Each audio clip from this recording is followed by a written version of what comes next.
சாய் பக்தர்களுக்கு என் அன்பு வணக்கங்கள். ஓம் சாய்ராம். என் அன்பு குழந்தையே, சில நிமிடங்களை எனக்காக ஒதுக்கிவிடு.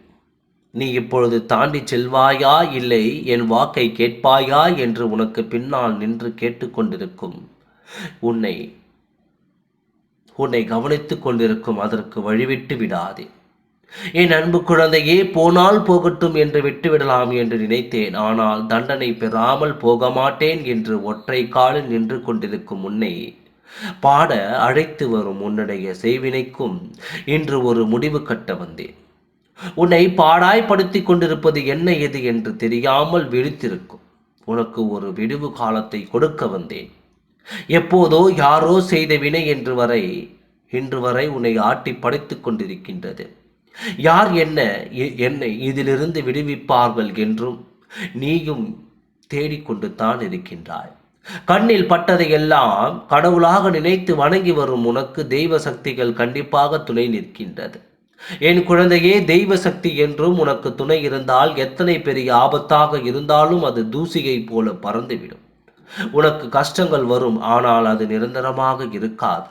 வழிகள் வரும், அதுவும் நிரந்தரமாக இருக்காது. பின்பு ஏன் ஏன் சாயப்பா வருகிறது என்றால் அது வரத்தான் வேண்டும். அதுதான் உன் கர்மா. வருவதை வந்தவுடன் அழித்து விடுவதற்கு உன் சாயப்பா நான் இருக்கின்றேன் அல்லவா? தலைக்கு வந்தது தலைப்பாகையோடு போகும் என்பது போல அந்த கர்ம வினை உனக்கு கொடுக்கும் கஷ்டங்கள் உன்னிடத்தில் வந்தவுடன் அதற்கு ஒரு விடை கொடுத்து நான் அனுப்பிவிடுவேன். அதனால் எது வந்தாலும் தயங்காதே, எதற்கும் விடை கொடுக்கவில்லை என்று குழம்பிக் கொண்டிருக்காதே. உனக்காக நான் இருக்கின்றேன். உன்னை குழப்பத்திலிருந்து நான் தெளிவாக்குவேன். அகல பாதாளத்தில் சிக்கி தவித்துக் கொண்டிருக்கும் உன் வாழ்க்கைக்கு விடுவு காலம் கொடுப்பேன். நான் என்னால் முடியும், இந்த சக்தியால் முடியும் என்று நீ நம்புகிறாய் அல்லவா? என் குழந்தையே, அந்த நம்பிக்கை உனக்குள் இருக்கும் வரை உனக்காக நான் போராடி உன் வாழ்க்கையை வெல்வேன். இங்கு எவன் உன் வாழ்க்கையை அழிக்க வேண்டும் என்று நினைத்தாலும் என்னிடத்தில் அது செல்லுபடியாகாது. என்னை பற்றி உனக்கு தெரியும். நான் உன்னோடு இருக்கிறேன் என்பதை பலமுறை உனக்கு நான் உணர்த்திருக்கின்றேன். நீயும் உணர்ந்திருக்கின்றாய். உன் அருகில் இருக்கும் பொழுது எதற்காக நீ கவலை கொள்கின்றாய்? உன் சாயப்பா ஏன் எதுவும் எனக்கு செய்யவில்லை என்ற அவநம்பிக்கை எதற்காக உனக்கு தோன்றுகிறது? வார்த்தைகள் உன் வாயிலிருந்து வரும்பொழுது எச்சரிக்கையாக இருக்க வேண்டும். ஏனென்றால் அந்த தீய சக்தி உனக்குள் இருந்து அவநம்பிக்கையை வார்த்தையை கொடுக்கிறது என்பதை நீ புரிந்து கொள்ள வேண்டும். அதன் போக்கில் நீ பேசிக் கொண்டிருந்தால் வார்த்தைகள் அதிகமாகி அதன் சுமைகள் அதிகமாகிவிடும். அந்த சுமையை உன்னால் சுமக்க முடியாது. அது எனக்கு தெரியும். அதனால்தான் என் குழந்தை, வாழ்க்கையை கண்டவுடன் கேட்டுவிடு என்று உன்னிடம் நான் கேட்கின்றேன்.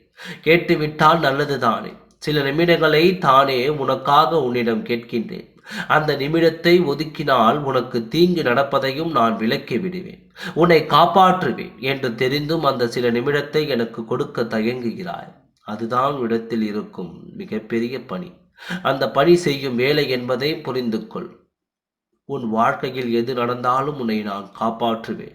எதை நீ இழந்தாலும் அதை நான் பெறச் செய்வேன். உன்னை யார் இழக்க செய்தார்களோ அவர்களுக்கு இழப்பை உண்டாக்குவேன். எந்த வேதனையில் இருந்தாலும் நீ காப்பாற்றப்படுவாய். எந்த இழப்பிலிருந்து நீ காப்பாற்றப்படுகின்றாயோ நீ பெற வேண்டியது அந்த நேரத்திற்கு உன் கைகளில் வந்து சேரும். கவலைப்படாதே, நல்லதே நடக்கும்.